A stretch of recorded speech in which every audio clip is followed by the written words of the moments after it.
मेरे students, NTA ने scam किया है, एनटीए ने गलत रिजल्ट पब्लिश किया है, एनटीए के रिजल्ट में एरर है, ये सबको पता है। क्या इसको चेंज किया जा सकता है या इसके लिए करना क्या है, अब ये आपको थिंक करने की जरूरत है। इसी बीच कल रात एनटीए का एक नोटिस आया था। अब ये क्यों प्रॉब्लम आना स्टार्ट हुआ, देखो एनटीए बेवकूफ बनाना बहुत चाहता है लोगों को, लेकिन वो ये भूल जाता है कि जो बच्चे प्रिपेयर कर रहे हैं या जिनको वो समझाना चाह रहा है वो लोग उतने छोटे बच्चे नहीं है, 2 क्लास 3 क्लास के बच्चे नहीं कि वो कुछ भी बोल देंगे और समझ जाएंगे। सबसे पहले दिन एनटीए ने एक लिस्ट जारी किया था, उसमें इसने क्या किया था, यहाँ पे मार्क्स भी दिया हुआ था यहाँ पे। ठीक है, चलो 1 मिनट के लिए मान लेते हैं कि एनटीए गलत नहीं है, एनटीए ने सब कुछ यहाँ पे सही करा हुआ है। तो इसने जो पहले लिस्ट जारी किया हुआ था बच्चे का, उसमें देखो यहाँ पे मार्क्स ऑब्टेंड का भी एक कॉलम था। ठीक है, मार्क्स ऑब्टेंड का एक कॉलम था, इन्होंने रिलीज कर दिया। ये रिलीज करने के बाद इनको पता लगा कि यार यहाँ तो 718 मार्क्स भी आ रहे हैं, यहाँ पे 718 मार्क्स भी आ रहे हैं। और जैसे ये रिलीज हुआ वैसे ही यूट्यूब पे वीडियो बनना स्टार्ट हो गया। यूट्यूब पे वीडियो बनना स्टार्ट हो गया तो कहीं ना कहीं तक बातें उन लोगों तक पहुंचती जरूर है। उन्होंने फटाफट क्या किया कि इसको डिलीट ही कर दिया यहाँ से। ये जो पहले इन्होंने रिलीज किया था ऑफिशियल वेबसाइट पे, इनको डिलीट करके फटाफट देखो कैटेगरी के बाद इन्होंने क्या कर दिया, परसेंटाइल डाल दिया कि भाई ना रहेगा ये ना बवाल होगा। बट तब तक तो ये कितने सारे पीडीएफ डाउनलोड हो चुके थे और कितने लोगों ने सेव कर चुका है। तो अगर आपने कोई गलत काम नहीं किया है तो फिर आपको छुपाने की जरूरत क्यों है ये। तो ये जो एक बच्चा था सबसे पहले यहाँ पे यस करके, यस कटारिया करके सबसे पहले यहां से प्रॉब्लम आना स्टार्ट हुआ। अब एनटीए ने जो अपना नोटिस जारी किया है, नोटिस जारी करने का तरीका होता है कि या तो आप ऑफिशियल वेबसाइट पे डालो या आप कहीं पे ऐसे जगह पे डालो जहां पे आप हाईलाइट करके उसे पब्लिश कर पाओ। कुछ नहीं किया इन्होंने, सिंपल ट्विटर पे जाके एक यहां पे एक पिक अपलोड कर दिया। भाई ट्विटर कितने बच्चे यूज ही नहीं करते और ट्विटर पे जाके कौन सा इंफॉर्मेशन ऑफिशियल दिया जाता है। इन्होंने क्या बोला कि ये जो 718 मार्क्स और 719 मार्क्स यहां पे आ रहे हैं, इसमें नॉर्मलाइजेशन प्रोसेस का यहां पे यूज हुआ है। क्योंकि कुछ बच्चे केस कर दिए थे कोर्ट में और ये बोला गया था कि उनका टाइम का लॉस हो गया। ठीक है, उनका टाइम का लॉस हो गया, तो टाइम का लॉस हुआ है तो आप उन्हें टाइम प्रोवाइड करो ना, उनका री एग्जामिनेशन करवा दो, सेम लेवल का पेपर देके और री एग्जामिनेशन करा दो। और एक ही सेंटर पे ये क्यों मिल रहा है बच्चे को, ऐसे लाखों बच्चे हैं जिनके सेंटर पे प्रॉब्लम हुआ था एग्जामिनेशन के टाइम में, तो लाखों बच्चे को आप नॉर्मलाइजेशन प्रोसेस से दे दो मार्क्स।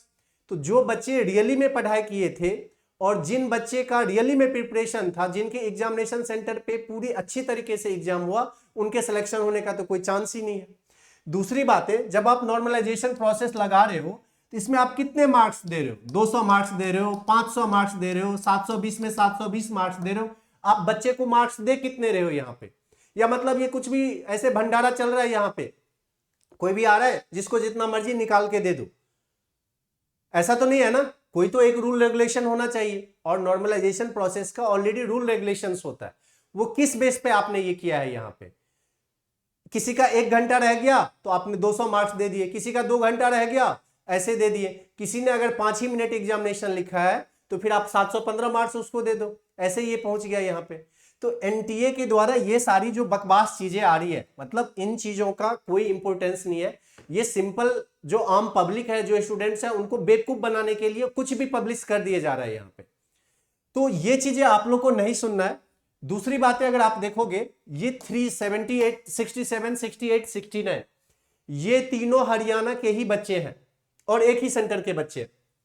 यहाँ पे ये देखो, ये एक ही सेंटर के तीनों बच्चे, एक का रैंक यहाँ पे 1 आया हुआ है, 68 आया हुआ है, 69 आया हुआ है। मैं कैसे बोल सकता हूँ कि एक ही सेंटर के बच्चे। आप रोल नंबर यहाँ पे चेक करोगे तो आपको पता लगेगा कि यहाँ पे देखो ये सारे सेम है, यहाँ तक ये सारे डिजिट सेम है, लास्ट में सिर्फ चेंज है 37 186 198। तो ये एक ही सेंटर के बच्चे होंगे, क्योंकि एक सेंटर पे कम से कम 200-250 बच्चे तो एग्जामिनेशन देते। क्या ये जो रैंक 1 लाया है बच्चा, ये भी नॉर्मलाइजेशन प्रोसेस से हुआ है, ये जो बच्चा लाया है ये भी नॉर्मलाइजेशन प्रोसेस से। ये तो भैया मार्क्स कितने दिए गए इसको ये तो बताओ। तो देखो ये बिल्कुल अनफेयर हुआ है। फिर से मैं आप लोग को बोलना चाहूंगा इस वीडियो के माध्यम से कि अगर अब भी तुम नहीं जागे, अब भी तुम अगर कुछ एक्शन नहीं लिए तो अगले टाइम भी यही होने वाला है।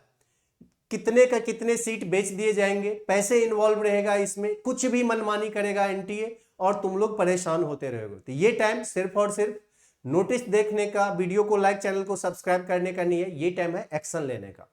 तो आज इवनिंग को मैं एक प्लान बना के आपको दे रहा हूं कि अगले 24 आवर्स तक यानी कल तक क्या करना है अपने को, सो दैट हर जगह पे ये न्यूज ट्रेंड करना चाहिए, न्यूज में आना चाहिए, ये ट्विटर पे ट्रेंड करना चाहिए, फेसबुक, इंस्टाग्राम, हर जगह पे ये ट्रेंडिंग रहना चाहिए।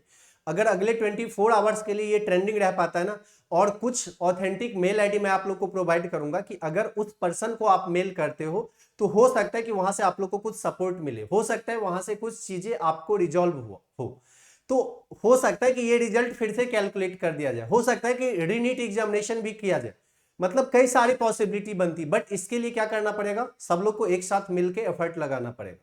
जो बहुत बड़े बड़े कोचिंग है वो कभी आप लोग को सपोर्ट नहीं करेंगे, क्योंकि हर कोई अभी लगा है मार्क्स दिखाने में कि मेरे सेंटर से, मेरे कोचिंग इंस्टीट्यूट से इतने बच्चे आगे, मेरे कोचिंग इंस्टीट्यूट से इतने बच्चे आगे, तो कोई भी आपका सपोर्ट करने वाला नहीं है। तो उन जगह से आप सपोर्ट की एक्सपेक्टेशन नहीं रख सकते हो। बट हाँ, आप लोग एक साथ, जितने बच्चे हो आप लोग अगर एक साथ एकजुट हो गए तो कुछ ना कुछ चेंजेस तो जरूर आएंगे। तो मिलते हैं फिर हम नेक्स्ट वीडियो में।